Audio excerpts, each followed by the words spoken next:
Siempre pensé que ciertas verdades debían morir conmigo, pero hoy, con toda esta edad pesando poco en el cuerpo y mucho en la memoria, lo digo sin temblar. El día que parí a mi hija a escondidas en el monte, nadie sospechaba que yo había pasado 9 meses enteros llevando al hijo del motociclista del que más se hablaba en el pueblo. ¿Y alguna vez has sentido ese tipo de secreto que crece dentro de una como si fuera un bicho, arañando por dentro, pidiendo salir? Pues eso. El mío me comió viva durante décadas antes de finalmente liberarme. Mi nombre es Soledad Ramírez, pero allá en San Miguel del Mezquital, donde el sol agrieta la tierra y la gente se entera de la vida ajena antes que de la propia, todo el mundo me conoce como Sole. Hoy tengo 72 años, pero cuando todo comenzó y se torció, yo era solo una chiquilla de 15, criada en una casa de adobe y moral alta, de esas familias que creen que la honra se rompe más fácil que un plato. Mi padre era severo como el mango de un machete, mi madre vivía con la Biblia abierta y la mirada cerrada, y yo vivía cosida a las reglas que otros escribieron para mí. Pero todo cambió el día en que Refugio, el motociclista de la cooperativa, pasó por el frente de la tienda donde yo trabajaba, acelerando solo para provocarme. El ruido de su moto parecía golpear directo dentro de mi pecho. Yo fingía que no lo veía, pero por dentro ya estaba perdida. Nos encontramos a escondidas unas pocas veces, pero suficientes para poner mi vida patas arriba. Cuando me di cuenta de que el vientre se me ponía duro, el mundo giró más rápido que la rueda de aquella moto, y fue ahí donde comenzó mi infierno silencioso, y también mi camino de fortaleza. Antes de contarles el secreto que cargué durante 50 años, uno que casi me partió por la mitad antes de completarme, les pido que se unan a esta rueda de historias. Cada vida es una madeja de hilos, algunos brillantes, otros polvorientos por el tiempo, y la mía está a punto de ser desenredada aquí, delante de ustedes. Suscríbanse al canal. Prepárense un café, porque hay verdades que solo el tiempo tiene el valor de revelar, y esta es una de ellas. Mi verdad. El lodo frío me subía por las rodillas, pegajoso y voraz, como si la propia tierra quisiera tragarme entera. La lluvia de agosto caía sin piedad sobre San Miguel del Mezquital, un diluvio que transformaba las callejuelas de tierra en ríos de barro y apagaba el sonido de todo, menos el trueno que partía el cielo y el grito atrapado en mi garganta. Cada contracción era una ola de fuego que me arrancaba el aire, me doblaba sobre mí misma, forzándome a clavar los dedos en la tierra mojada.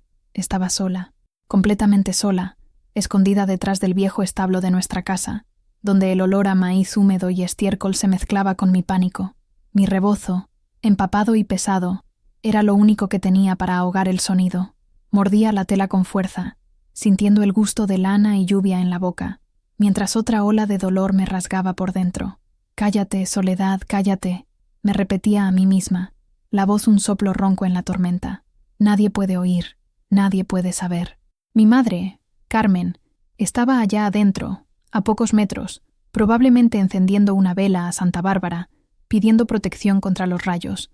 Mi padre, Ramiro, estaría afilando sus herramientas en el porche cubierto, el sonido metálico y rítmico una banda sonora macabra para mi parto clandestino.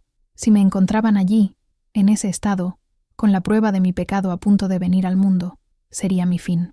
No la muerte del cuerpo, sino la muerte del alma, de la honra, de todo lo que una muchacha de mi edad, en 1968, debía valorar.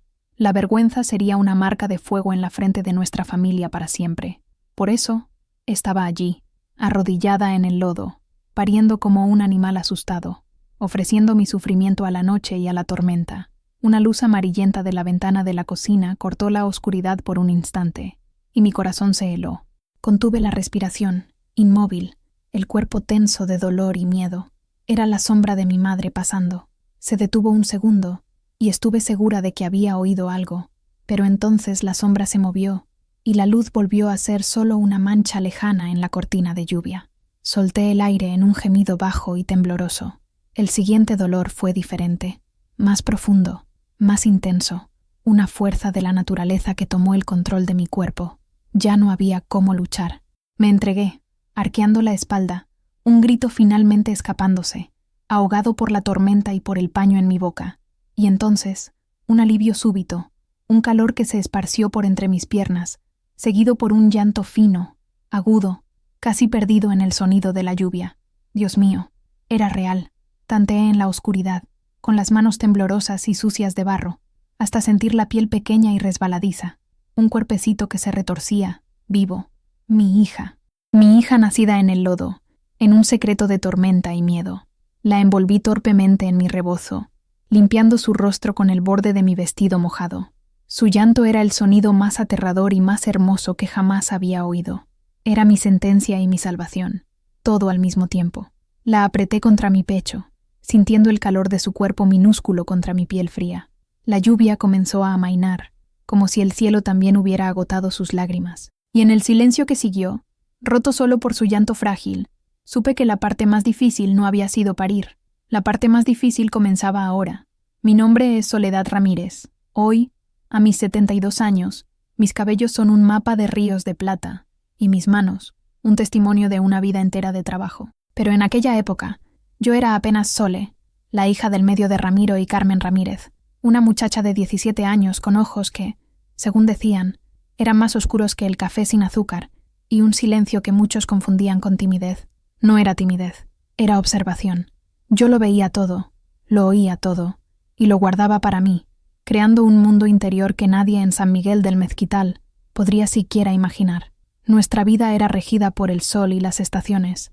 Papá era agricultor, un hombre de pocas palabras y manos callosas, cuya autoridad en casa era tan incuestionable como la sequía de mayo.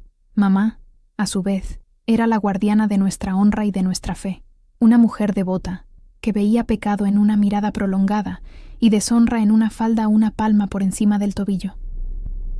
Tenía 2 hermanos mayores, ya casados y con sus propias tierras, y una hermana menor, Luz, que era lo opuesto a mí, conversadora, risueña y transparente como el agua del arroyo. Mi rutina era simple e inmutable. Por las mañanas, ayudaba a mamá con los quehaceres de la casa. Por la tarde, trabajaba en la tienda de don Esteban, el almacén que vendía de todo un poco: granos, velas, telas, herramientas. Era el corazón de nuestra pequeña comunidad. Allí pesaba frijoles y maíz, anotaba las deudas en los cuadernos de tapa negra y escuchaba los chismes de las mujeres que venían a comprar lo necesario para la cena. Me gustaba mi trabajo. El olor a especias mezclado con el polvo, el sonido de la campana en la puerta cada vez que alguien entraba, la sensación de los granos escurriéndose entre mis dedos. Era un pequeño refugio de la mirada vigilante de mamá. Don Esteban era un viudo amable, con un bigote blanco y grueso, que confiaba en mí para cuidar la caja y tratar a los clientes con paciencia. «Tienes buenas manos para el comercio, Soledad», me decía, «y buena cabeza para los números». Yo era conocida por ser la muchacha seria de la tienda. Los muchachos del pueblo intentaban sacarme conversación, hacer una gracia, pero yo respondía con monosílabos y un asentimiento de cabeza, no por arrogancia, sino por miedo. Miedo de dar un paso en falso, de ser malinterpretada, de manchar el nombre de la familia Ramírez. Yo veía lo que les pasaba a las muchachas que eran consideradas fáciles, los cuchicheos, las miradas de desprecio, el aislamiento. Yo no quería eso para mí. Quería un futuro decente, un matrimonio arreglado con un buen muchacho de la región, hijos, y la aprobación de mis padres.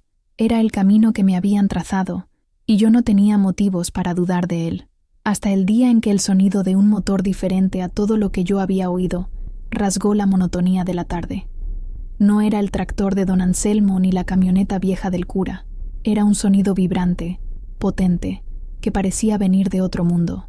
Y entonces apareció él, deteniendo la moto frente a la tienda y levantando una nube de polvo rojo. Se bajó de la moto con una lentitud calculada, como si supiera que todos los ojos estaban sobre él. Era alto, más que la mayoría de los hombres de allí, con hombros anchos que llenaban la chaqueta de cuero gastada. Se quitó el casco y sacudió la cabeza, echando hacia atrás el cabello negro y rebelde. Su rostro era anguloso, la barbilla fuerte, y una sonrisa torcida jugaba en la comisura de su boca. Había una cicatriz fina sobre la ceja izquierda, lo que le daba un aire peligroso y fascinante. Él era Refugio, el nuevo motociclista de la cooperativa agrícola, encargado de llevar y traer documentos y piezas urgentes entre las haciendas y la ciudad vecina de Fresnillo. Su llegada fue un acontecimiento en San Miguel. La motocicleta, una máquina negra y cromada que brillaba bajo el sol, era un símbolo de modernidad y rebeldía que no combinaba con nuestras calles de tierra y casas de adobe. Y Refugio, con su aire de quien no debía explicaciones a nadie. Era la personificación de aquella máquina. Entró en la tienda, y la campana de la puerta sonó diferente, más urgente. Trajo consigo el olor a carretera, a polvo, a cuero y un toque embriagador de gasolina. Un olor que, para mí, se convertiría en el perfume de la libertad y del peligro. «Buenas tardes», dijo, la voz más grave de lo que esperaba. Sus ojos, oscuros e intensos, se encontraron con los míos por encima del mostrador. Sentí un calor subirme por el cuello. «Buenas tardes», respondí, la voz más baja de lo normal. Fingí estar ocupada arreglando un saco de arroz, evitando su mirada. Pidió un refresco y un paquete de galletas. Mientras yo tomaba los artículos, sentía su mirada en mí. No era la mirada tonta de los muchachos del pueblo, ni la mirada lasciva de algunos hombres mayores. Era una mirada curiosa, directa, que parecía querer descifrar lo que había detrás de mi fachada de muchacha seria. «Eres Soledad, ¿cierto? La hija de Ramiro», asentí con la cabeza, sorprendida de que supiera mi nombre. «Me llamo Refugio», dijo, extendiendo la mano por encima del mostrador. Su mano era grande, con callos en los nudillos y uñas manchadas de grasa. Dudé un instante. Tocar la mano de un hombre que no era de mi familia era un acto de osadía, pero algo me impulsó. Toqué su mano. La piel era áspera, pero el apretón fue firme y cálido. Duró solo un segundo, pero fue suficiente para dejar una marca invisible en mi piel. Pagó, tomó sus cosas y se dio la vuelta para salir. En la puerta, se detuvo y me miró por encima del hombro. «Hasta luego, Soledad». Y esa sonrisa torcida apareció de nuevo. Esa noche, en mi cama, no pude dormir. El olor a gasolina parecía haberse quedado impregnado en la tienda, en mi ropa, en mí. Cerré los ojos y vi ese rostro, esa sonrisa. Sentí el calor de esa mano en la mía. Una parte de mí, la parte que mamá y papá habían moldeado, estaba aterrorizada, pero otra parte, una parte que yo ni siquiera sabía que existía, estaba viva. Por primera vez, sentía que el mundo era más grande que las polvorientas calles de San Miguel del Mezquital, y esa sensación era tan aterradora como excitante. Refugio comenzó a aparecer por la tienda con una frecuencia que no podía justificarse por la sed o el hambre. A veces, pasaba al final de la tarde, cuando el movimiento disminuía, y se apoyaba en el mostrador, bebiendo su refresco lentamente. Nunca se quedaba mucho tiempo, nunca decía nada inapropiado, pero su presencia llenaba el espacio. Comenzamos un juego silencioso, una danza de miradas. Yo fingía estar concentrada en mi trabajo, pero era consciente de cada movimiento suyo. Él, a su vez, me observaba con esa intensidad que me desarmaba. Nuestras conversaciones eran cortas, banales, sobre el tiempo, la cosecha, el estado de las carreteras, pero por debajo de las palabras había un diálogo mudo sucediendo. «La carretera a Fresnillo está hecha un desastre», comentaba, pasándose la mano por el cabello, llena de baches. «Siempre es así después de la lluvia», respondía yo, sin quitar los ojos del cuaderno de cuentas, aunque los números estaban todos revueltos en mi cabeza. «Un día de estos, esta moto me va a dejar tirado en medio de la nada», continuaba, y yo sabía que no era de la moto de lo que estaba hablando. Un día, doña Elvira, la mayor chismosa del pueblo, entró en la tienda mientras Refugio estaba allí. Me lanzó una mirada cortante, que iba de él a mí y de vuelta a él. Sentí que mi cara ardía. Refugio, dándose cuenta de la situación, se terminó el refresco de un trago, asintió con la cabeza y salió. «Cuidado con ese, niña», siseó doña Elvira, en cuanto el sonido de la moto se alejó. «La gente que vive sobre dos ruedas no echa raíces en ningún lugar. Son como el viento, solo pasan para levantar polvo». Sus palabras resonaron en mí. Yo sabía que tenía razón. Refugio no era como los hombres de San Miguel. Él no hablaba de tierras, de familia, de construir una casa. Hablaba de libertad, de horizontes, de lugares que yo solo conocía por los nombres en los sacos de grano. Era un forastero, un misterio, y era exactamente eso lo que me atraía. Las semanas se convirtieron en meses. Nuestras interacciones se volvieron un poco más atrevidas. Me traía una flor del campo que encontraba a la orilla de la carretera. Yo le guardaba el pan dulce que sabía que le gustaba. Eran pequeños gestos, insignificantes para cualquiera que viera desde fuera, pero para nosotros eran declaraciones. Un sábado por la tarde, estaba barriendo la acera frente a la tienda cuando él pasó despacio con la moto. Redujo la velocidad hasta casi detenerse. «¿Quieres dar una vuelta?», preguntó, la voz baja para que solo yo la oyera. Mi corazón dio un salto. Miré a los lados, aterrorizada. La calle estaba prácticamente desierta bajo el sol fuerte de la tarde. Ser vista en la parte de atrás de la moto de refugio sería un escándalo.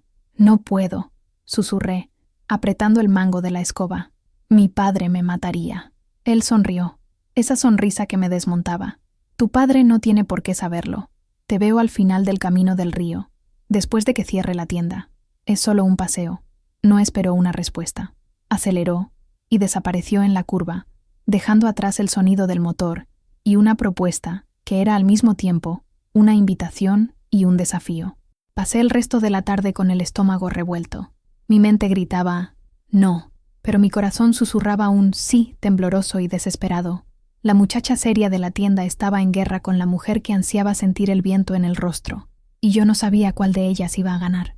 Cuando cerré la pesada puerta de madera de la tienda, el sol ya se estaba poniendo, pintando el cielo con tonos de naranja y púrpura. Mi corazón latía tan fuerte que parecía querer salirse por la boca. En lugar de seguir el camino de siempre hacia casa, giré en dirección opuesta, hacia el camino del río. Cada paso era una mezcla de euforia y culpa. Estaba traicionando todo lo que me habían enseñado, cada regla, cada consejo. El camino del río era desierto, bordeado por cactus y acacias. El aire comenzaba a enfriar, y entonces lo vi. Estaba de pie junto a la moto, de espaldas a mí, mirando el horizonte. Su silueta contra el cielo del crepúsculo era la imagen de la libertad. Me oyó llegar y se dio la vuelta. La sonrisa en su rostro era suave, sin la presunción de siempre. Había algo vulnerable en él en ese momento. Pensé que no vendrías, dijo. Yo también lo pensé, admití, con un hilo de voz. Me extendió el casco. Era pesado, y olía a él. Me lo puse en la cabeza, torpemente, y él se acercó para ayudarme a abrochar la hebilla. Sus dedos rozaron mi barbilla, y un escalofrío recorrió mi espina dorsal. Se subió a la moto y esperó. Subir detrás, con mi vestido, fue un desafío. Tuve que poner las manos en sus hombros para equilibrarme. El contacto con el cuero de su chaqueta fue eléctrico. «Agárrate fuerte», dijo, y su voz vibró a través de su cuerpo hacia el mío. Pasé los brazos alrededor de su cintura, vacilante al principio, pero cuando aceleró, lo apreté con fuerza. Y entonces, el mundo se transformó. Las casas de adobe, las calles familiares, todo quedó atrás en un borrón. La velocidad era algo que nunca había experimentado. El viento azotaba mi rostro, entraba por las rendijas del casco, llenando mis pulmones con el olor de la noche que llegaba. Me sentía volando. Por primera vez en la vida, no era la hija de Ramiro, la muchacha de la tienda, la hermana de Luz. Era solo yo, Soledad, una mujer sintiendo la pulsación del mundo bajo las ruedas de una motocicleta. Apoyé la cabeza en su ancha espalda, cerré los ojos y sonreí. Era una sonrisa que nadie podía ver, una sonrisa que era solo mía. Nos llevó por caminos que yo ni siquiera sabía que existían, pasando por campos de maíz que danzaban con el viento y pequeñas capillas abandonadas. Cuando finalmente se detuvo, estábamos en la cima de una colina con vistas a todo el valle. Las luces de San Miguel eran solo un puñado de puntos brillantes en la inmensidad de la noche. Nos bajamos de la moto. El silencio era profundo, roto solo por el canto de los grillos. «Es bonito, ¿verdad?», dijo, mirando las luces. «Nunca lo había visto desde aquí arriba», respondí, maravillada. «A veces hay que alejarse un poco para ver las cosas como son en realidad», habló, más para sí mismo que para mí. Nos quedamos allí, uno al lado del otro, sin tocarnos. Pero la proximidad era intensa. Me contó sobre su vida, sobre haber crecido en un orfanato en Zacatecas, sobre los trabajos que había tenido, sobre su sueño de tener algún día su propio taller mecánico. No era el rebelde sin causa que la gente imaginaba. Era un hombre que había luchado por todo lo que tenía, que encontró en la carretera un hogar que nunca tuvo. Y yo, por primera vez, hablé de mí, no de la rutina, sino de mis sueños secretos, el deseo de conocer el mar, de leer más libros, de dibujar, cosas que nunca le había dicho en voz alta a nadie. En esa colina, bajo un cielo cuajado de estrellas, no éramos el motociclista y la muchacha de la tienda, éramos solo refugio y soledad, y esa noche me enamoré, no solo de él, sino de la sensación de ser yo misma, libre y sin miedo. Aquel primer paseo en moto fue como abrir una puerta a un mundo que no sabía que existía. Nuestros encuentros secretos se volvieron más frecuentes. Eran siempre al final del día, en lugares apartados donde nadie pudiera vernos. El viejo puente de piedra, las ruinas de la antigua hacienda, la orilla del río seco. Cada encuentro era un riesgo calculado, un sorbo más del veneno dulce que era nuestro amor prohibido. Refugio me enseñó a ver la belleza en el paisaje que siempre había considerado monótono. Me mostraba el nombre de las estrellas, me señalaba el vuelo de un halcón, me hacía notar los colores del atardecer. Con él me sentía inteligente, interesante, viva. Nunca me presionó, nunca me pidió más de lo que yo estaba dispuesta a dar. Solo su compañía, sus historias y el brillo en sus ojos cuando me miraba ya eran un universo entero. Nuestra intimidad creció de forma natural, como una planta que busca el sol. Comenzó con las manos que se encontraban por casualidad, con un brazo alrededor de mis hombros, para protegerme del viento frío. Luego vino el primer beso. Fue a la orilla del río, con la luna llena iluminando el agua. Fue un beso tímido, vacilante, pero que cargaba todo el peso de nuestros sentimientos contenidos. El sabor era a polvo del camino, a menta y a algo que era únicamente suyo. A partir de ese momento, la culpa que me atormentaba comenzó a dar paso a un sentimiento de pertenencia. Yo le pertenecía a él y él a mí. El mundo que construimos en esos momentos robados era nuestro verdadero hogar. El resto, el pueblo, la familia, las reglas, parecía un sueño lejano. El peligro, sin embargo, era real y constante. Vivía en un estado de alerta permanente. En casa, me esforzaba por ser la hija perfecta, obediente y silenciosa, para no levantar sospechas. Pero mamá tenía un sexto sentido. Sus ojos parecían escrutarme, intentando encontrar la grieta en mi armadura. «Andas muy distraída, Soledad», dijo un día, mientras doblábamos las sábanas, con la cabeza en las nubes. «Es solo el calor, mamá», mentí, con el corazón martilleando. «Que sea el calor», respondió, y su tono dejaba claro que no me creía. «Recuerda quién eres, hija mía. Recuerda el nombre que llevas». Cada palabra suya era un cuchillo. Yo llevaba el nombre de la familia, pero mi corazón ya había sido entregado al forastero de la motocicleta. El conflicto interno me consumía. Durante el día, era la soledad que todos conocían. Por la noche, en los brazos de refugio, era la soledad que solo él conocía, y ya no sabía cuál de las dos era la verdadera. Una noche, estábamos sentados bajo una higuera antigua, la moto estacionada a pocos metros. La conversación fluyó hacia el futuro, un tema que generalmente evitábamos. «Un día, me iré de aquí», dijo, mirando la carretera oscura. «Iré al norte, tal vez a California. Dicen que allá hay trabajo para quien entiende de motores. Montar mi propio taller». Un frío recorrió mi cuerpo. «¿Y tú? ¿Irías solo?», pregunté con la voz temblorosa. Se volvió hacia mí, su rostro serio a la luz de la luna. Tomó mi mano. «No quiero ir solo, Sole. Quiero llevarte conmigo». Esas palabras eran todo lo que más deseaba y todo lo que más temía. Ir con él significaba dejar todo atrás. Mi familia, mi casa, mi vida. Significaba romper el corazón de mis padres y enfrentar un mundo desconocido. Pero quedarme significaba perderlo. Significaba volver a ser la muchacha silenciosa de la tienda, atrapada en una vida que ya no me correspondía. «Iré contigo», susurré, y en el momento en que las palabras salieron de mi boca, supe que era una promesa peligrosa y maravillosa. Esa noche, bajo la higuera, nos entregamos el uno al otro completamente. Fue un acto de amor, de desesperación y de esperanza, un sello en nuestro pacto secreto. Y fue allí, en ese momento, donde mi destino fue trazado, aunque yo aún no lo supiera. Después de esa noche, algo cambió dentro de mí. El miedo no desapareció, pero ahora compartía espacio con una determinación feroz. La idea de huir con refugio ya no era un sueño lejano, se convirtió en un plan. Un plan que nos mantenía despiertos durante la noche, susurrando detalles, imaginando nuestra vida lejos de San Miguel. Comencé a ahorrar cada centavo que ganaba en la tienda. En lugar de entregárselo todo a mamá, como siempre hacía, escondía una pequeña parte en una caja de lata de galletas, debajo de una tabla suelta en mi habitación. Era nuestro fondo de fuga. Con cada moneda que ponía allí, sentía que estaba comprando un pedazo de mi futuro. Al mismo tiempo, mi cuerpo comenzó a enviarme señales extrañas. Una fatiga que me abatía a media tarde, una sensibilidad a olores que antes no me molestaban. El olor del café fuerte que don Esteban preparaba por la mañana pasó a revolverme el estómago, y las náuseas matutinas, que intentaba disimular como una indisposición pasajera. ¿Es esa gastritis de nuevo, Soledad?, preguntaba mamá, con su mirada desconfiada, ofreciéndome un té de manzanilla. Sí, mamá.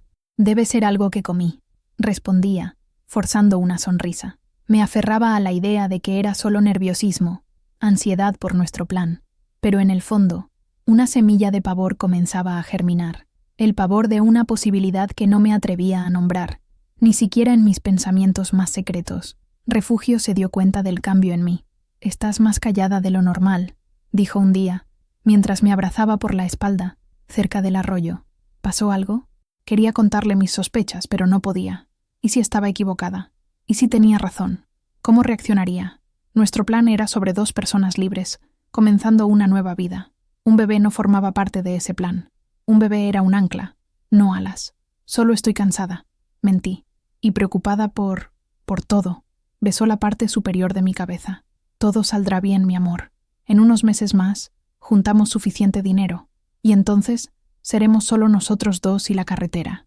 Sus palabras, que antes me llenaban de esperanza, ahora me causaban una opresión en el corazón. Nosotros 2, ¿y si éramos 3? La confirmación llegó de una forma que no dejó lugar a dudas. Mi ciclo mensual, que siempre había sido regular como un reloj, se retrasó. 1 semana, 2, 3. El pánico se instaló en mí como una fiebre. Todas las mañanas me miraba en el pequeño espejo roto de mi habitación, buscando señales. Mi cintura parecía más ancha, mis pechos estaban más sensibles. Cada pequeño cambio era un grito de alarma. La semilla que temía no estaba en mi corazón, sino en mi vientre, y estaba creciendo. El amor que sentía por Refugio, que antes era una fuente de alegría y libertad, ahora estaba entrelazado con un miedo paralizante. Estaba embarazada del motociclista forastero, en un pueblo donde un error como ese era una sentencia de deshonra perpetua. Nuestro plan de fuga ahora ya no era una opción. Se había convertido en una necesidad desesperada. Necesitaba decírselo a Refugio. Lo pospuse durante días, buscando las palabras correctas, el momento adecuado. Cada día de silencio era una carga más pesada sobre mis hombros. Finalmente, me armé de valor. Quedé en encontrarlo en nuestro lugar de siempre, en la colina con vistas al pueblo. Le llevaría la noticia que cambiaría nuestras vidas para siempre. Esa tarde, el cielo estaba gris, pesado, presagiando una tormenta. Lo esperé más tiempo de lo normal. El viento frío me daba escalofríos. Se estaba retrasando. Refugio nunca se retrasaba. Una inquietud comenzó a formarse en mi pecho, mezclándose con la ansiedad que ya sentía. Finalmente, oí el sonido de un vehículo acercándose, pero no era su moto. Era la camioneta de don Anselmo, que regresaba de Fresnillo. Se detuvo al verme a la orilla de la carretera. «Soledad, hija, ¿qué haces aquí sola a estas horas?» «Estoy esperando», respondí, sin dar detalles. El rostro de don Anselmo se contrajo en una expresión de pena. «¿No te enteraste? El muchacho de la moto, Refugio, tuvo un accidente en la carretera, cerca de la curva del Diablo. La ambulancia se lo llevó a Fresnillo. La cosa pareció fea. El mundo a mi alrededor dejó de girar. Las palabras de don Anselmo no tenían sentido. ¿Accidente? ¿Fea?» Sentí que el suelo desaparecía bajo mis pies. Mis piernas flaquearon y tuve que apoyarme en la camioneta para no caer. «¿Él está bien?», logré preguntar. La voz un susurro estrangulado. «Nadie lo sabe con certeza, niña. La moto quedó destrozada. Dicen que un camión se le cerró en la curva. Reza para que se salve». Don Anselmo me ofreció llevarme de vuelta al pueblo, y acepté, en estado de shock. El trayecto fue un borrón. Sus palabras resonaban en mi cabeza. La cosa pareció fea. El secreto que llevaba, la noticia que estaba a punto de dar, ahora parecía tan pequeño ante la posibilidad de perderlo. En los días que siguieron, todo el pueblo comentaba el accidente. La información era vaga y contradictoria. Algunos decían que lo habían trasladado a un hospital más grande en Zacatecas. Otros, que su familia, que nadie conocía, se lo había llevado. Incluso había quien decía que no había sobrevivido. La cooperativa contrató a otro motociclista, un muchacho sin gracia y callado. La presencia de Refugio, que antes era una constante en mi vida, desapareció como el humo. Estaba completamente sola, sola con mi secreto, con mi miedo y con el dolor de no saber qué había sido del hombre que amaba. Todas las noches, rezaba para que estuviera vivo, para que volviera. Pero las semanas pasaron y el silencio del asfalto era la única respuesta. El plan de fuga estaba muerto. La caja de lata de galletas con nuestros ahorros parecía una broma cruel, y la vida que crecía dentro de mí, que antes era un problema a resolver, se convirtió en lo único que me quedaba de él. Era un pedazo vivo de refugio, y me juré a mí misma que lo protegería, costara lo que costara. A partir de ese momento, mi lucha ya no era por un futuro para dos, era por la supervivencia, la mía y la de mi hijo. La desaparición de refugio me sumió en un luto silencioso. Nadie podía saber la profundidad de mi dolor, porque nadie sabía de la profundidad de mi amor. Para todos en San Miguel, yo era solo la muchacha de la tienda que, como todos, lamentaba el trágico accidente del motociclista. Aprendí a usar una máscara de normalidad. Seguí trabajando, ayudando en casa, yendo a misa los domingos, pero por dentro me estaba deshaciendo. Mi cuerpo, sin embargo, no me permitía olvidar. La barriga comenzaba a endurecerse, a dar señales de que no podría ocultarse para siempre. El pánico era un compañero constante.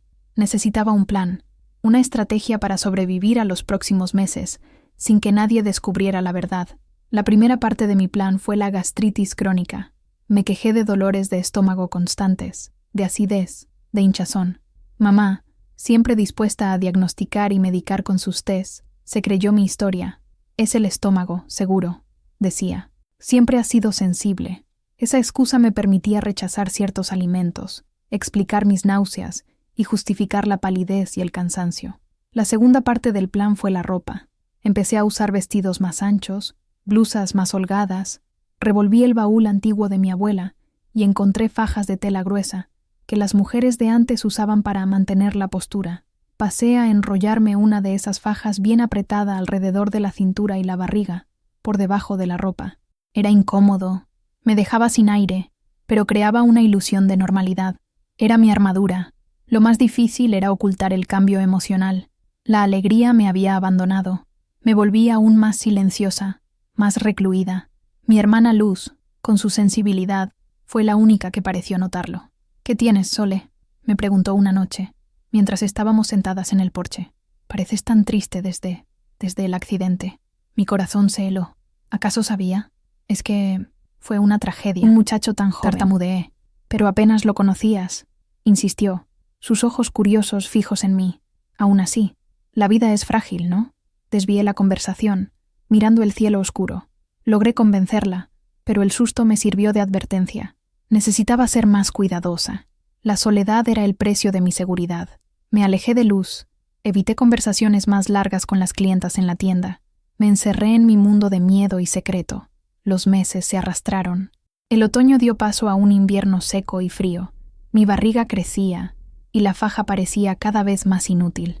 Caminaba con los brazos cruzados sobre el abdomen, o siempre cargando algo delante del cuerpo. Una cesta, una pila de telas. Vivía en un teatro constante, y el miedo a ser desenmascarada era agotador. Por la noche, en la oscuridad de mi habitación, me quitaba la faja y finalmente respiraba.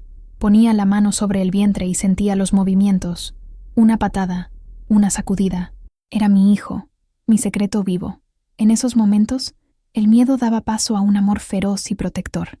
Él era lo único real en mi vida de mentiras.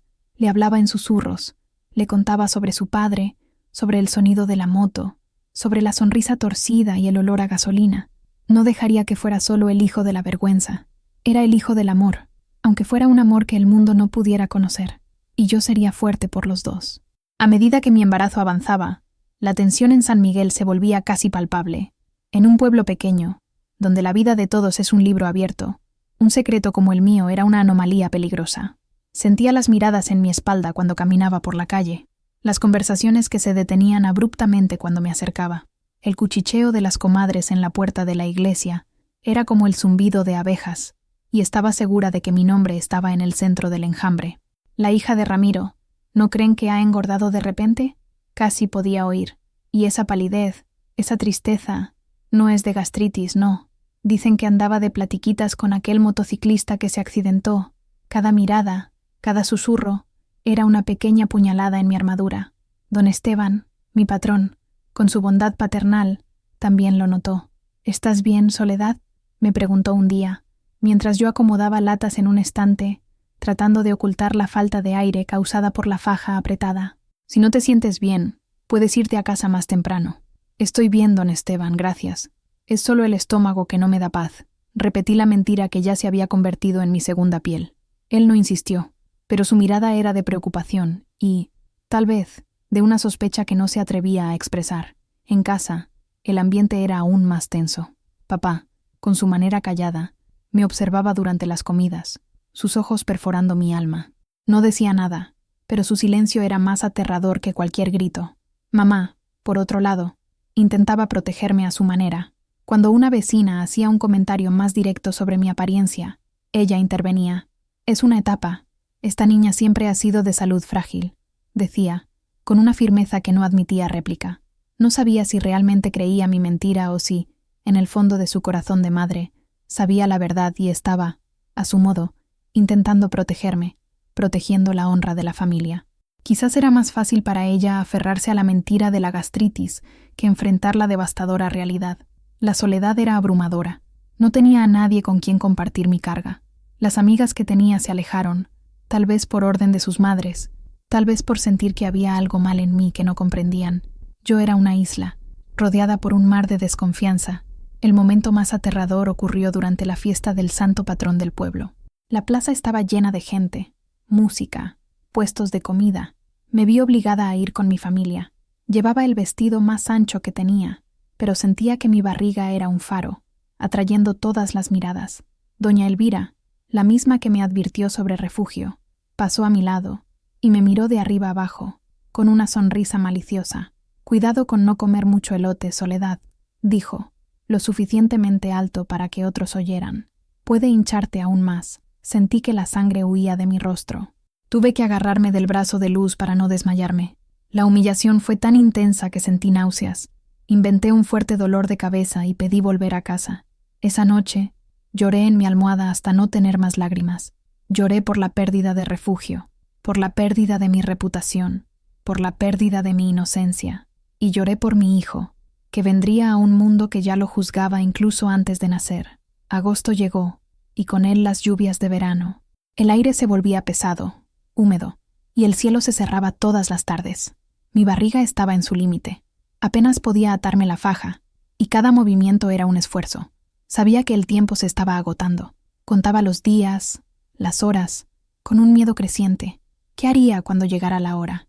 ¿Cómo podría tener un bebé en una casa con paredes delgadas y oídos atentos? La idea de parir en el monte, como un animal, comenzó a formarse en mi mente como la única y terrible solución.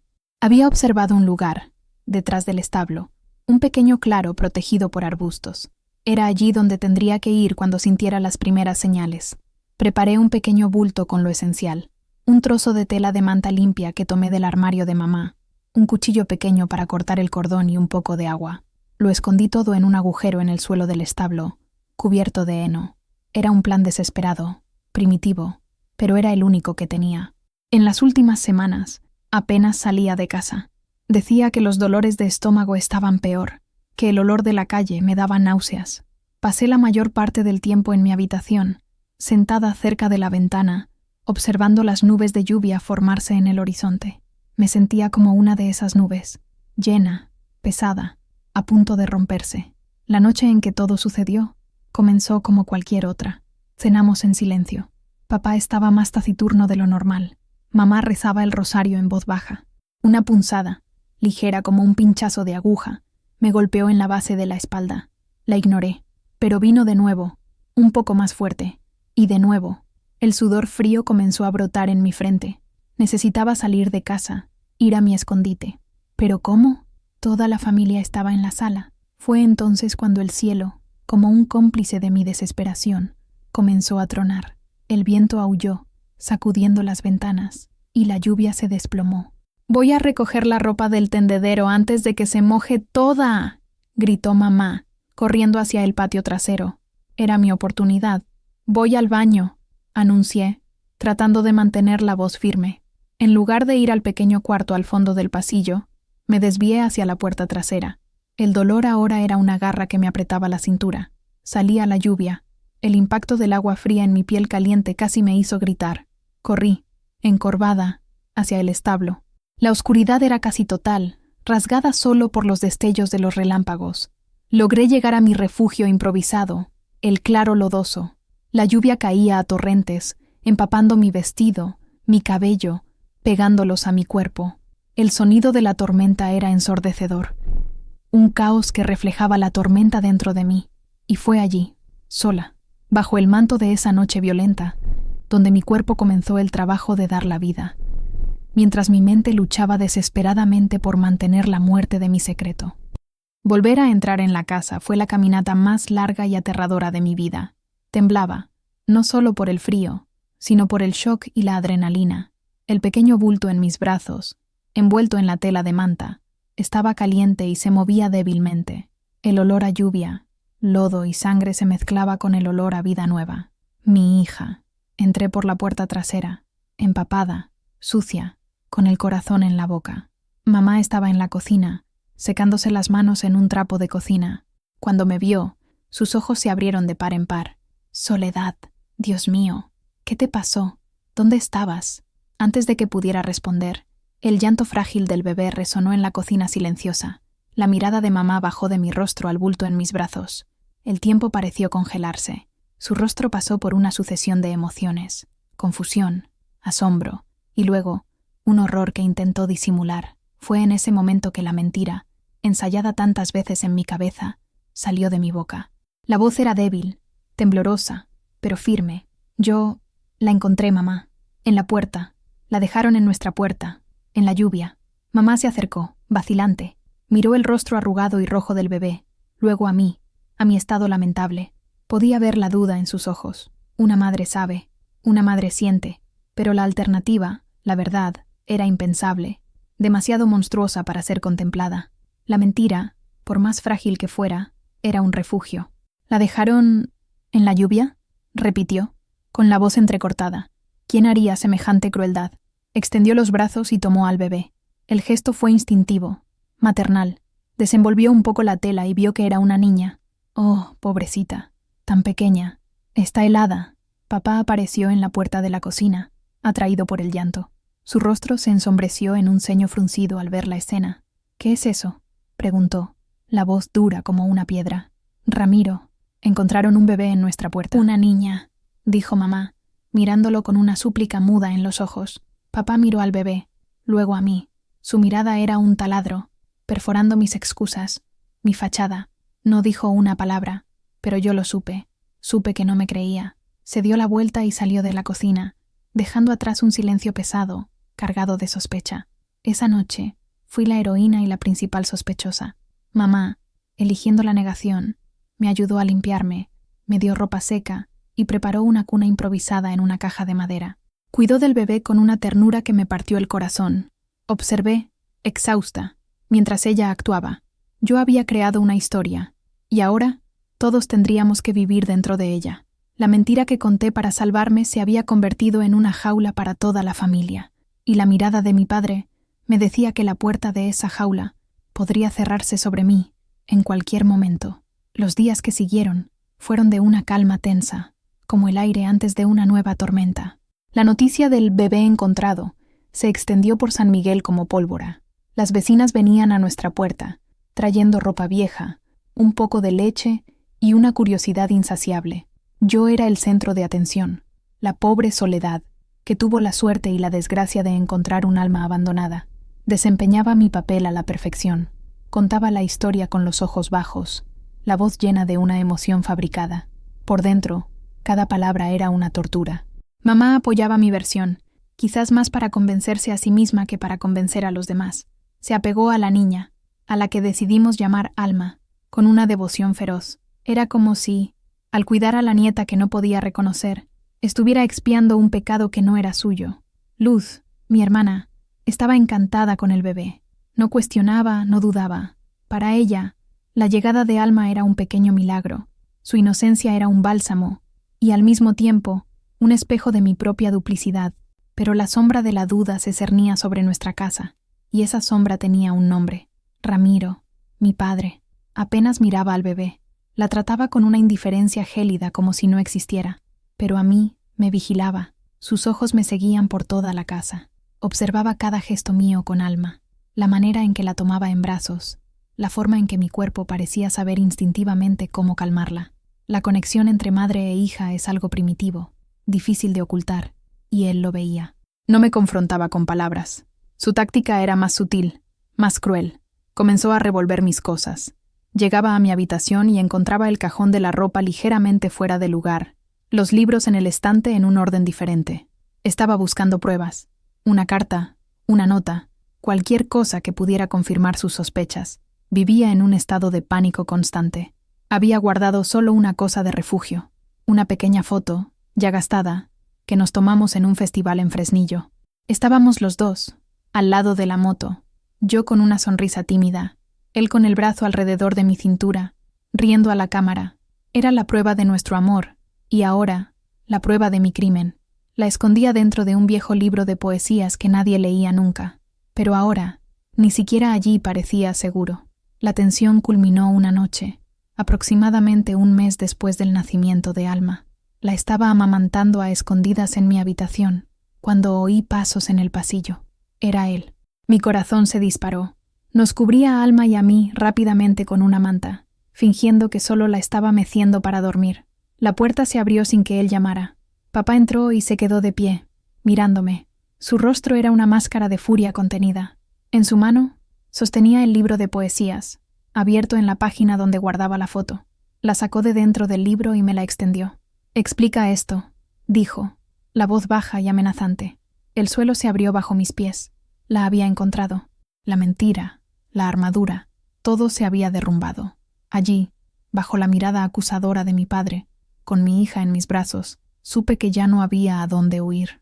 El silencio en la habitación era tan denso que podía sentirlo presionando mis pulmones. La foto en la mano de mi padre parecía temblar, o quizás eran mis manos, mi cuerpo entero.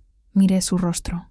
La decepción era una herida abierta en sus ojos, pero debajo de ella había una ira fría, implacable. «Te he preguntado», repitió, dando un paso adelante. «¿Qué es esto?» No podía hablar. Las palabras se negaban a salir. Solo apreté a Alma más fuerte contra mi pecho, como si mi cuerpo pudiera protegerla de su furia. «Entonces es verdad», continuó, la voz cortante. Los cuchicheos en la calle, la vergüenza que sentía cada vez que alguien me miraba. «Esta criatura es tuya, hija de ese vago». No usó el nombre de refugio. Para él, refugio no tenía nombre. Era solo la personificación de nuestra deshonra. Mamá y Luz debieron oír su voz alterada, pues aparecieron en la puerta. Mamá se llevó la mano a la boca, el rostro pálido de horror al ver la foto y comprender lo que estaba pasando. Luz miraba de papá a mí, confundida y asustada. «Ramiro, por favor», suplicó mamá. «Hablemos con calma». «¿Calma?», explotó él, volviéndose hacia ella. «Has estado ciega, Carmen. Ciega o cómplice. La dejaste traer a esa bastarda a mi casa, bajo mi techo, manchar nuestro nombre». «Es tu nieta», gritó mamá, las lágrimas corriendo por su rostro. «No es nada mío», replicó él, el dedo apuntando a Alma, que comenzó a llorar, asustada por los gritos. Fue su llanto lo que me despertó de mi letargo. Una fuerza que no sabía que poseía subió desde el fondo de mi alma. Me levanté, interponiéndome entre mi padre y mi hija. «Sí», dije, la voz finalmente firme, alta y clara. «Es mi hija, y el nombre de su padre es Refugio, y yo lo amaba». Admitir la verdad en voz alta fue, al mismo tiempo, aterrador y liberador. La máscara había caído. Ya no había mentiras tras las que esconderme. El rostro de mi padre se transformó. La ira dio paso a una frialdad calculada, que era mucho peor. «Ya no tienes lugar en esta casa», decretó, las palabras como martillazos. «Tú elegiste tu camino, el camino Recoge de la tus deshonra. cosas. No quiero volver a ver tu cara aquí cuando amanezca». «Ramiro, no», imploró mamá, agarrándolo del brazo. «Es nuestra hija. ¿A dónde va a ir?» «Eso ya no es problema mío», dijo, soltándose de ella con un tirón. Ella hizo su cama, ahora que se acueste en ella. Se dio la vuelta y salió de la habitación, cerrando la puerta con una fuerza que hizo temblar las paredes. Mamá se derrumbó en el suelo, sollozando. Luz corrió a abrazarla, y yo me quedé allí, de pie, con mi hija en brazos, escuchando el sonido de mi sentencia, expulsada, desheredada, sola. El sol saldría en pocas horas, y yo sería una forastera en mi propia tierra. La noche fue larga y sin sueño. Mientras mamá lloraba en voz baja en la sala y papá se encerraba en su cuarto, yo guardaba mi vida en un bulto de tela. No había mucho que llevar. Algunos vestidos, un par de zapatos gastados, la poca ropa que Alma tenía y la caja de lata de galletas con mis ahorros. Ese dinero, que un día fue para una fuga de amor, ahora era mi fondo de supervivencia. Luz entró en mi habitación a medianoche, con los ojos rojos e hinchados. Me abrazó con fuerza, sin decir una palabra. No había nada que decir. Me dio un pequeño escapulario que llevaba en el cuello. «Para que te proteja», susurró. Fue su manera de decir que me quería, que no me juzgaba. Antes del amanecer, mamá vino a verme. Ya no lloraba. Sus ojos estaban hundidos, pero su rostro tenía una determinación resignada. Me entregó una pequeña bolsa de tela. Dentro había pan, queso y el poco dinero que ella guardaba para emergencias. «Ve a Fresnillo», dijo, la voz baja y urgente. «Busca a mi prima, Inés. He escrito su dirección en este papel. Dile que yo te envié. Tal vez pueda conseguirte un trabajo, un lugar donde quedarte». Me abrazó, un abrazo rápido y apretado, como si temiera que papá la viera. «Sé fuerte, hija mía, y que Dios te perdone». Sabía que ese perdone no era solo para mí, era para ella también, por no poder protegerme, por no poder desafiar a su marido. Cuando los primeros rayos de sol tocaron la cima de las colinas, yo estaba lista. Con Alma durmiendo en un rebozo atado a mi pecho y el bulto a la espalda, caminé hacia la puerta. Papá estaba sentado en la mesa de la cocina, tomando su café, de espaldas a mí. No se giró, no dijo adiós. Para él, yo ya estaba muerta. Pisé el camino de tierra que salía de San Miguel, el mismo camino que había recorrido tantas veces, pero esa vez era diferente. No iba a la tienda. Me iba para siempre. Cada paso era pesado, cada mirada hacia atrás, una punzada de dolor. Veía el humo saliendo de la chimenea de mi casa, la casa donde nací, y sabía que nunca más podría volver. Era una paria, la muchacha que se descarrió, la hija expulsada. Pero mientras caminaba, con el peso de Alma contra mi pecho y el sol naciendo frente a mí, una nueva sensación comenzó a apoderarse de mí. No era alegría, ni esperanza. Era algo más crudo, más fundamental. Era determinación. Había perdido mi casa, mi familia, mi reputación, pero tenía a mi hija, y me tenía a mí misma. El camino ante mí era largo e incierto. No tenía idea de lo que el futuro me deparaba en Fresnillo, pero una cosa sabía: no me rendiría. Había sobrevivido al embarazo secreto, al parto en el lodo, a la humillación. Sobreviviría a esto también, por mí y por Alma. La carretera ya no era un camino de huida, era un comienzo. El comienzo de mi vida como Soledad Ramírez, la mujer que se negó a ser quebrada. Fresnillo era un monstruo de ruido y movimiento en comparación con la quietud de San Miguel. Coches, autobuses, carretas, gente gritando, el olor a comida callejera mezclado con el humo de los escapes. Me sentí pequeña y perdida. Alma, asustada por el ruido, comenzó a llorar. La abracé con más fuerza, susurrándole palabras de consuelo que yo misma necesitaba oír. Encontrar la casa de la prima Inés fue una prueba. Pregunté a varias personas, recibiendo miradas desconfiadas y direcciones confusas. Finalmente, encontré la calle, un callejón estrecho y mal pavimentado. La casa era modesta, pero el pequeño jardín del frente estaba bien cuidado. Llamé a la puerta con mano temblorosa. Inés era una mujer mayor, con el rostro marcado por el tiempo y una mirada que no se perdía nada. Me analizó de arriba a abajo, sus ojos deteniéndose en el bebé en mis brazos. Le entregué la nota de mamá. La leyó, suspiró y me invitó a entrar. Su casa era pequeña, pero limpia y organizada. Me ofreció un vaso de agua y escuchó mi historia, la versión editada que mamá y yo habíamos acordado, que me había peleado con mi padre y necesitaba un lugar donde quedarme y trabajar por un tiempo. Inés no era tonta. Vi en sus ojos que leía entre líneas, que entendía la verdadera naturaleza de la pelea, pero tuvo la decencia de no hacer preguntas. La vida en el campo es dura para las mujeres, fue todo lo que dijo, y los hombres son más duros aún. Inés no podía alojarme por mucho tiempo. Su casa ya era pequeña para ella y su marido enfermo, pero cumplió la promesa hecha a mamá. Al día siguiente, me llevó a la casa de la familia adinerada para la que ella misma cosía, los Mendonza. Necesitaban una nueva criada para ayudar en la lavandería y la limpieza general. La casa de los Mendonza era un palacio, 2 pisos, un jardín enorme, ventanas de vidrio que brillaban. Fui entrevistada por la señora de la casa, doña Estela, una mujer elegante, con un moño impecable y un aire de superioridad. Me miró con desdén, especialmente a Alma, que sostenía en mis brazos. No solemos contratar a mujeres con equipaje, dijo, la palabra equipaje, sonando como un insulto. Estaba a punto de perder la esperanza cuando la desesperación me dio valor. Señora, yo trabajo duro, más duro que nadie. Solo necesito una oportunidad y un lugar para dormir, para mí y para mi hija. No causaré problemas. Quizás vio la desesperación en mis ojos. O quizás simplemente era difícil encontrar a alguien que aceptara el trabajo pesado por un salario tan bajo. Acabó aceptando. Mi habitación sería un pequeño cuarto en la parte trasera de la casa, al lado de la lavandería.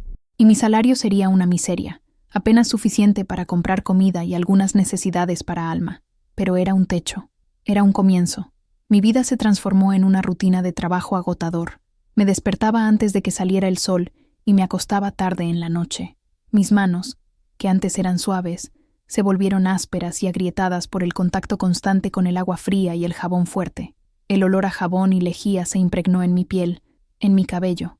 Lavaba montañas de ropa en el lavadero de cemento del patio. Fregaba sábanas, toallas, la ropa fina de doña Estela, las camisas almidonadas del señor Mendonza. Mis brazos y mi espalda me dolían constantemente. Amamantaba a Alma a toda prisa, en los pocos minutos libres que tenía, siempre con miedo de que me encontraran ociosa. Las otras empleadas de la casa, la cocinera y la encargada de la limpieza, me trataban con una mezcla de lástima y distancia. Yo era la madre soltera, la muchacha del campo que había cometido un error, pero poco a poco me gané su respeto a través de mi trabajo. Veían que no me quejaba, que hacía mis tareas sin pereza. Fue un periodo de humildad y de endurecimiento. Cada callo en mi mano era un recordatorio de mi lucha. No tenía tiempo para sentir lástima de mí misma. Todo mi enfoque estaba en sobrevivir y en darle a Alma el mínimo de comodidad. Por la noche, en nuestro pequeño y húmedo cuarto, la abrazaba y le cantaba las canciones de cuna que mamá me cantaba a mí. En la oscuridad, éramos solo nosotras dos, y el amor que sentía por ella era lo único que me mantenía en pie. El olor a jabón era el olor de mi nueva vida, una vida de trabajo duro, pero, por primera vez, una vida que era solo mía. Los años en Fresnillo pasaron a un ritmo lento y repetitivo, marcados por las estaciones y las pilas de ropa sucia. Alma creció en ese pequeño mundo trasero de la casa de los Mendonza. Su parque de juegos era el patio de la lavandería. Sus juguetes eran pinzas de ropa y tapas de ollas que la cocinera, María, le daba. María, una mujer robusta y de gran corazón, fue la primera en romper la barrera de la desconfianza. Veía cuánto me esforzaba y el amor que tenía por mi hija. A veces, accidentalmente, cocinaba de más y me traía un plato caliente por la noche. O vigilaba a Alma por unos minutos para que yo pudiera terminar una tarea más pesada. Esos pequeños gestos de bondad eran como agua en un desierto. Alma era un rayo de sol en mi vida gris. Era una niña curiosa y risueña, que no parecía importarle nuestra pobreza. Para ella, el mundo era el olor del pan de María, las flores en el jardín que espiaba por la cerca y las historias que le contaba antes de dormir. Historias que inventaba sobre estrellas que hablaban y ríos que cantaban. Nunca le conté sobre San Miguel, sobre sus abuelos, sobre la forma en que nació. Eran heridas que aún no estaba lista para tocar. Cuando cumplió 5 años, una nueva preocupación se apoderó de mí, la escuela. No quería que creciera analfabeta como yo, que apenas sabía firmar mi nombre. Quería que tuviera las oportunidades que yo nunca tuve. Pero la escuela pública, aunque gratuita, exigía uniforme, material, cosas que mi salario apenas podía cubrir. Comencé a trabajar el doble. Después de terminar mi servicio en la casa de los Mendonza, aceptaba trabajos de lavandería y costura de los vecinos. Mis noches las pasaba a la luz de un débil candil, cosiendo dobladillos y remendando ropa, con los ojos ardiendo de cansancio. Junté cada centavo, guardándolo en la misma caja de lata de galletas que había traído de San Miguel. El día que llevé a Alma a la escuela por primera vez fue uno de los más felices de mi vida. Estaba hermosa con su uniforme, un vestido azul que yo misma había cosido, un poco torcido, pero hecho con todo mi amor. Sus ojos brillaban de emoción. Verla entrar por ese portón, de la mano de otros niños, me llenó de un orgullo que casi me hizo explotar. Todo mi sacrificio, todos mis dolores de espalda, Todas las noches mal dormidas, todo valía la pena por ese momento.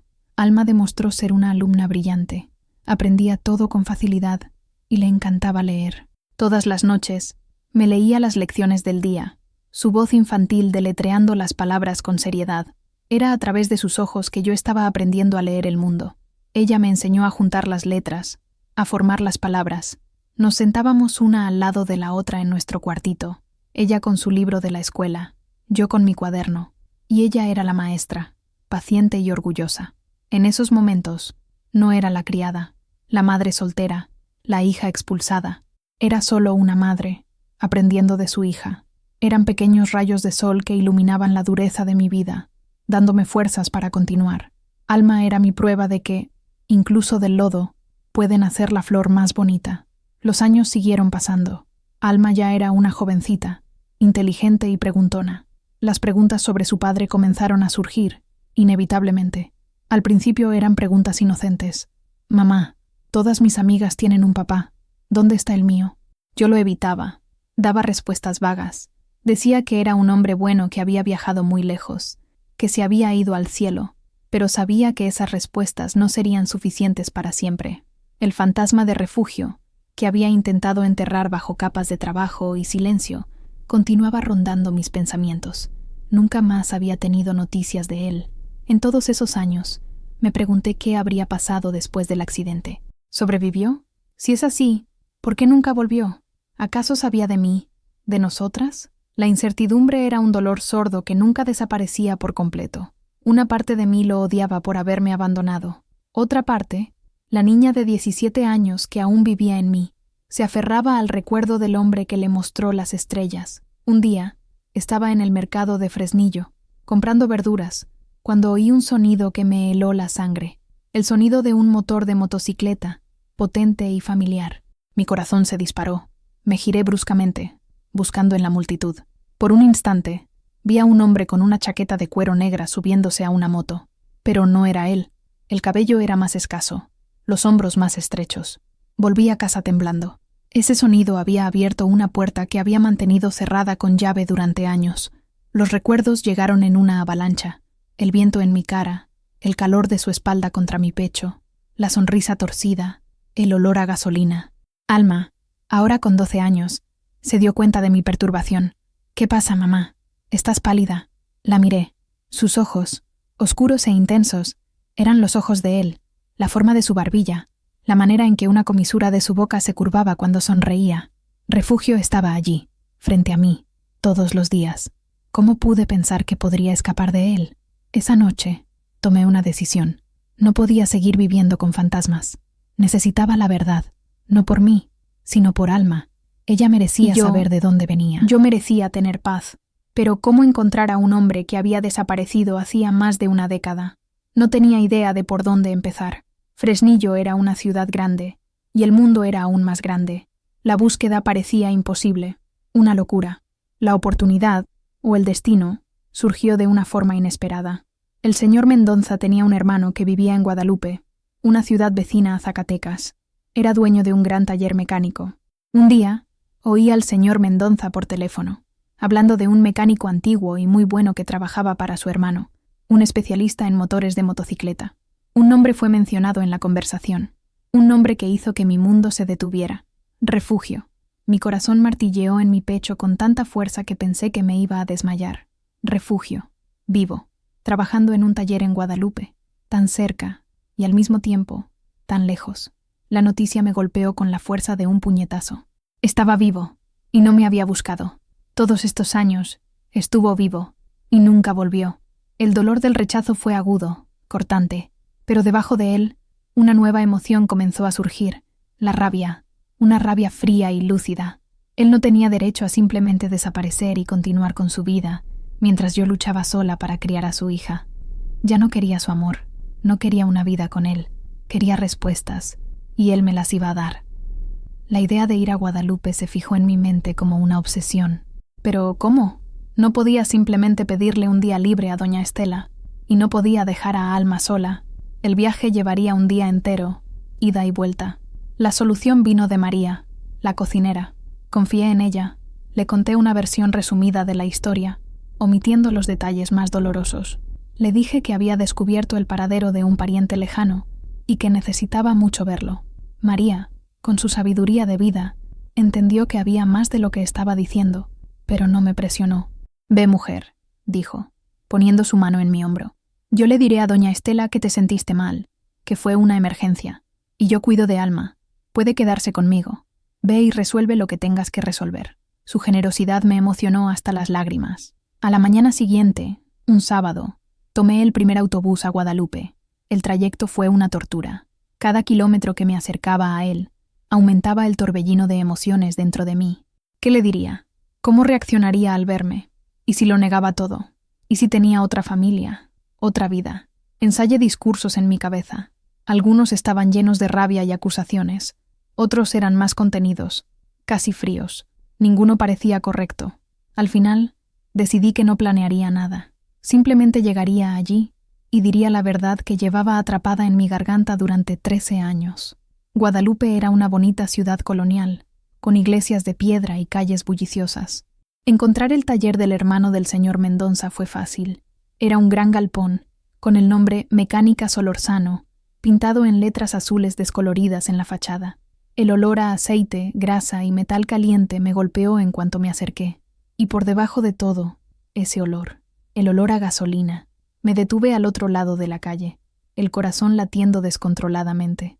Me quedé observando durante varios minutos, escondida detrás de un árbol. Vi a mecánicos con monos sucios entrando y saliendo, el sonido de herramientas golpeando el metal. Y entonces, lo vi. Salió de debajo de un coche, limpiándose las manos en un trapo. Estaba más viejo, claro. Había hilos de plata en su cabello negro y nuevas líneas de expresión alrededor de sus ojos y boca. Su rostro estaba más delgado, más duro, pero era él, inconfundiblemente él. La misma forma de moverse, la misma postura. La cicatriz sobre la ceja todavía estaba allí. Tomó una botella de agua y se apoyó en una pared, bebiendo a grandes tragos. Miró hacia la calle, y por un segundo, sus ojos parecieron pasar por mí, sin verme. Mi cuerpo entero se congeló. Todo el aire salió de mis pulmones. Después de 13 años de silencio, de lucha, de soledad, allí estaba él, el hombre que era, al mismo tiempo, la causa de mi mayor alegría y de mi mayor dolor. Reuní todo el valor que me quedaba en el mundo. Respiré hondo y crucé la calle. Cada paso que daba hacia él parecía durar una eternidad. El sonido de mis zapatos en el asfalto resonaba en mis oídos. Él aún no me había visto. Estaba concentrado en limpiar una pieza de motor con un trapo sucio. Refugio. La palabra salió de mi boca, un susurro ronco, pero en el silencio entre el ruido de las herramientas, él la oyó. Se quedó helado. Lentamente, muy lentamente, levantó la cabeza y se giró en mi dirección. El momento en que sus ojos se encontraron con los míos fue como un rayo. Vi la confusión en su rostro, seguida de un shock de reconocimiento que lo dejó pálido bajo la suciedad de la grasa. Sus ojos se abrieron de par en par, la boca se abrió ligeramente. Soltó la pieza que sostenía, y ésta cayó al suelo con un golpe metálico que nos hizo estremecer a ambos. 13 años. 13 años de preguntas, de rabia, de dolor, de añoranza. Todo eso estaba contenido en esa única mirada. Vi a la niña de 17 años que fui reflejada en sus ojos, y vi al hombre en el que se había convertido, un hombre que no había vuelto. «¿Soledad?», dijo, la voz casi inaudible, como si estuviera viendo un fantasma. «Sí», respondí, con una voz sorprendentemente firme. «Soy yo». Los otros mecánicos dejaron lo que estaban haciendo, mirándonos con curiosidad. Refugio pareció notarlo, e hizo un gesto con la cabeza hacia una pequeña oficina al fondo del taller. Lo seguí. La oficina era un cuarto estrecho, que olía a café viejo y aceite. Cerró la puerta, y nos quedamos allí, uno frente al otro, el espacio entre nosotros cargado con el peso de una década. «¿Cómo me encontraste?», preguntó, pasándose la mano por el cabello, un gesto que me resultaba dolorosamente familiar. «Eso no importa», dije, cruzando los brazos. «La pregunta es, ¿por qué tuve que encontrarte yo? ¿Por qué nunca volviste, Refugio? ¿Por qué me abandonaste?». Él desvió la mirada, incapaz de enfrentarme. «Es complicado, Sole». «¿Complicado?». Mi voz subió una octava, la rabia finalmente rompiendo la superficie. Complicado fue parir a nuestra hija sola, en el lodo, durante una tormenta. Complicado fue ser expulsada de casa por mi propio padre. Complicado fue criar a una niña trabajando de sol a sol, limpiando el suelo de gente rica, mientras tú estabas aquí, arreglando motos. Las palabras salieron de mí como un torrente, cada una de ellas cargada con años de dolor reprimido. Finalmente me miró. Había una expresión de dolor en su rostro, pero no era el dolor que yo esperaba. Era algo más profundo, más oscuro.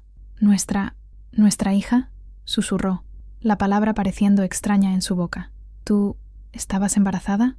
Esa pregunta me desarmó. «¿No lo sabías?», pregunté, incrédula. Él negó con la cabeza, los ojos perdidos en un recuerdo lejano. «Después del accidente, fue grave, Sole, muy grave. Estuve meses en el hospital, entre la vida y la muerte. Mi pierna», señaló su pierna izquierda, y solo entonces noté que cojeaba ligeramente. Quedó destrozada. Tuve que aprender a caminar de nuevo. Cuando finalmente salí, cuando pensé en volver a San Miguel, sentí vergüenza. Ya no era el mismo hombre. Era un tullido, sin dinero, sin futuro. ¿Qué podía ofrecerte? ¿Volver para qué? ¿Para arrastrarte a mi miseria?». Su voz Pensé era en ti un todos los lamento. días, pero pensé que sería mejor para ti olvidarme. Empezar de nuevo. No sabía, te juro por Dios, Soledad, no sabía lo de la niña. Lo escuché, con el corazón latiendo fuerte. ¿Era la verdad? ¿O era solo una excusa, tejida a lo largo de 13 años de ausencia?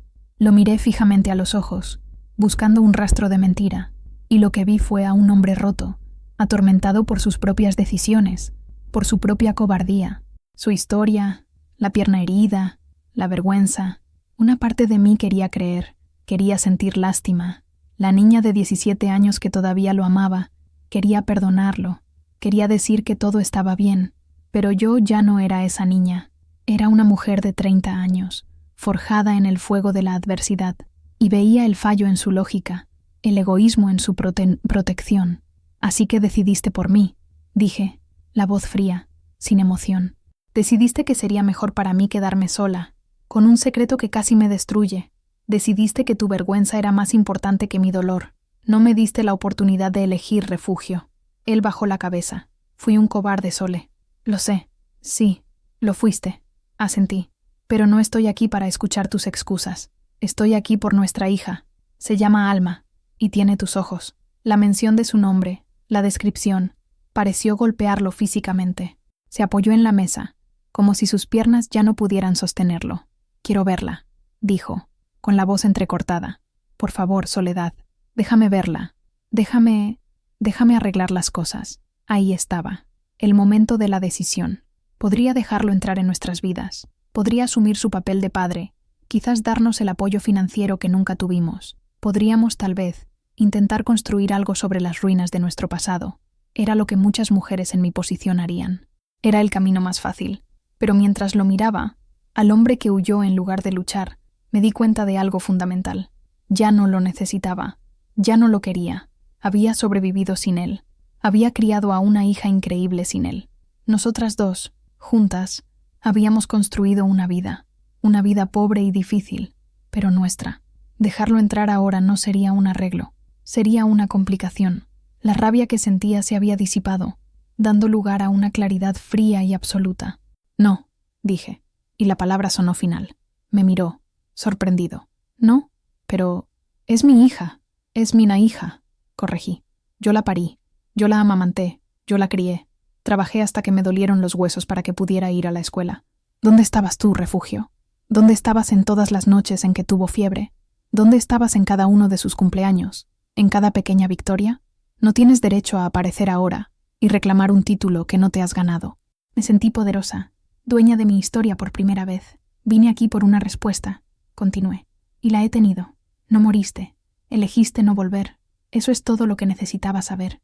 Y es todo lo que Alma necesita saber algún día. Si pregunta, que su padre era un hombre que tuvo miedo». Me di la vuelta para irme.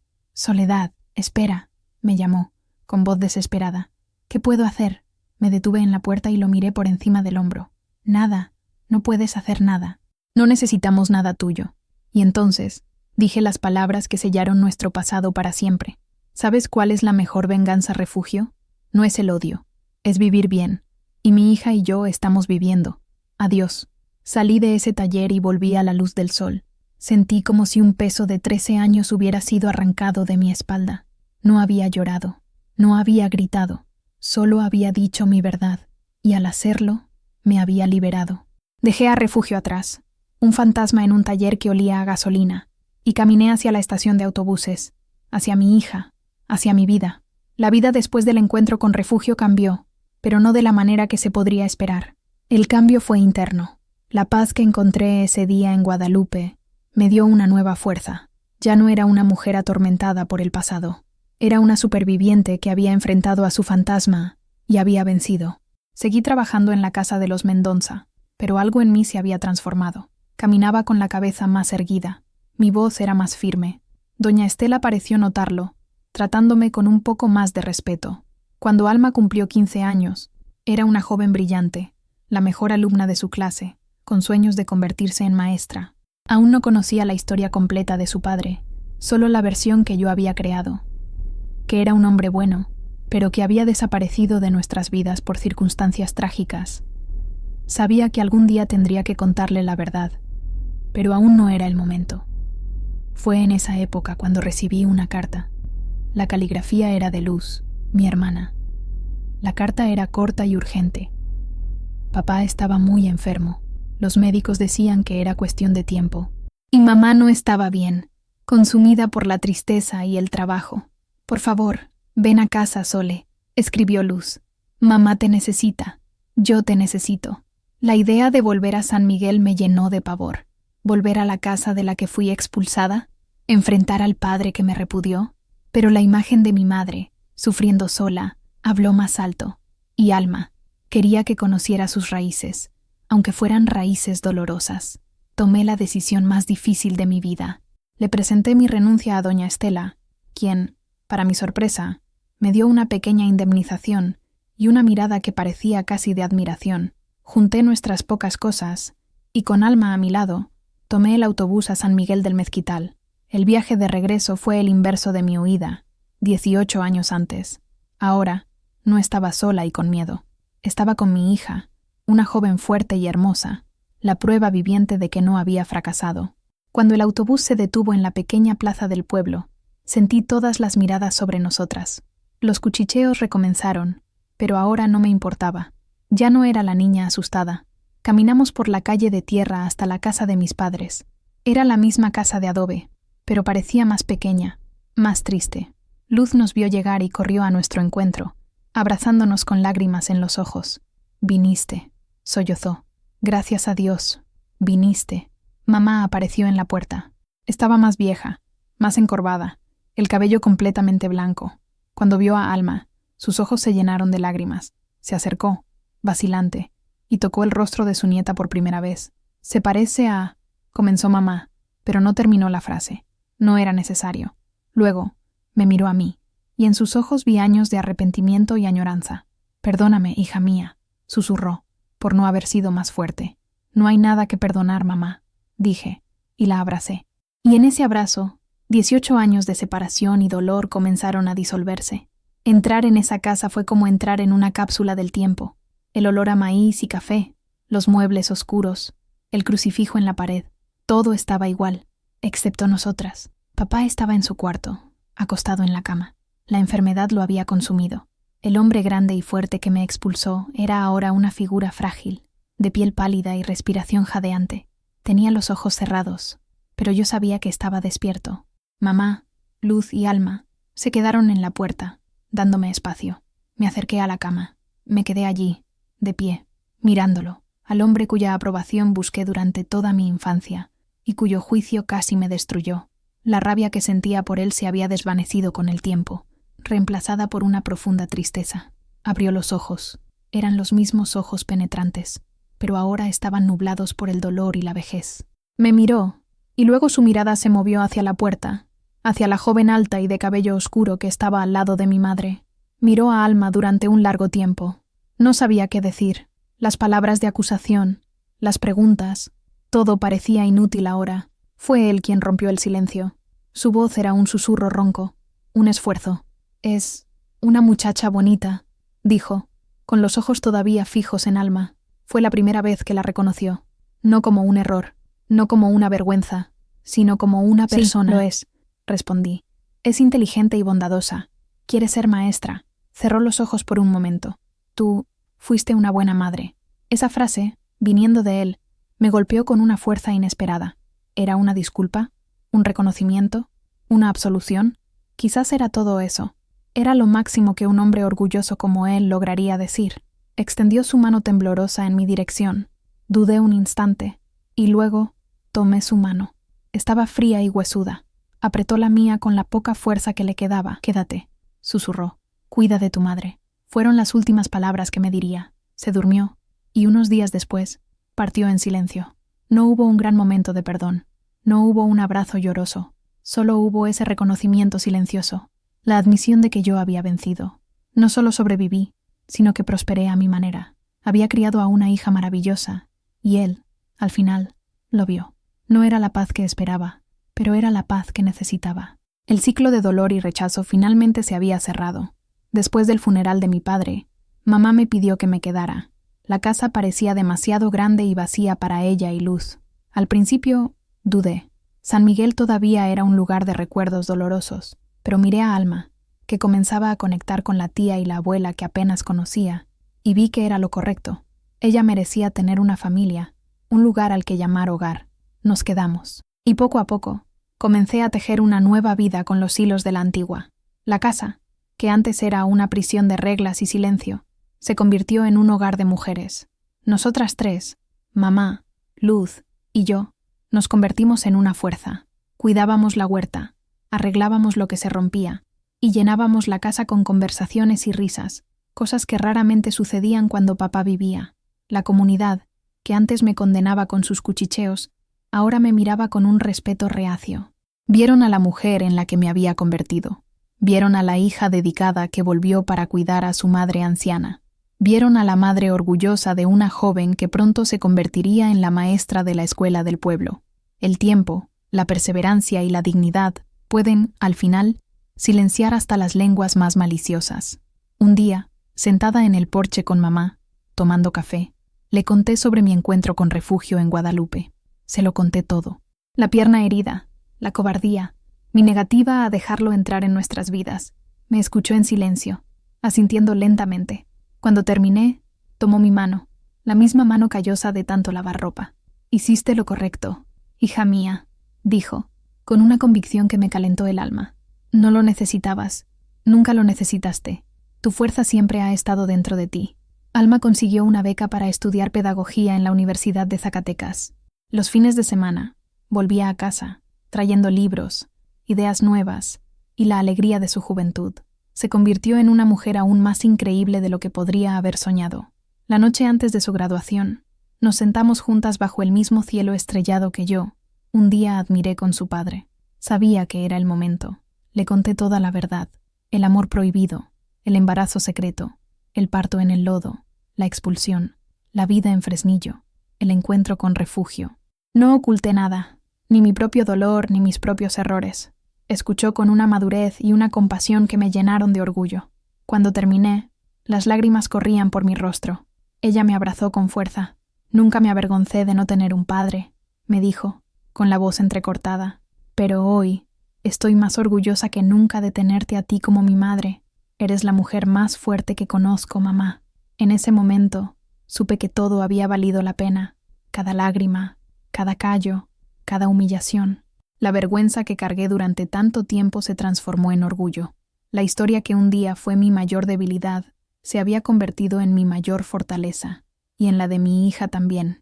Hoy tengo 72 años. Vivo en la misma casa de adobe, pero ya no guarda fantasmas. Mamá y Luz ya se han ido, y ahora la casa es mía. Afuera, planté un jardín lleno de flores de colores. Los vecinos me llaman Doña Soledad, y la gente viene a mí en busca de consejos, como si fuera una vieja sabia. Quizás lo soy. La vida tiene una manera de enseñarnos sabiduría a través de las cicatrices. Alma, mi alma, se convirtió en la directora de la escuela de San Miguel. Se casó con un hombre bueno, un ingeniero que vino a trabajar en la región, y me dio 2 nietos maravillosos, que corren por esta casa y llenan mis días de alegría. Ellos conocen mi historia. Alma se aseguró de que la conocieran, no como un secreto vergonzoso, sino como un cuento de resiliencia, un legado de fuerza.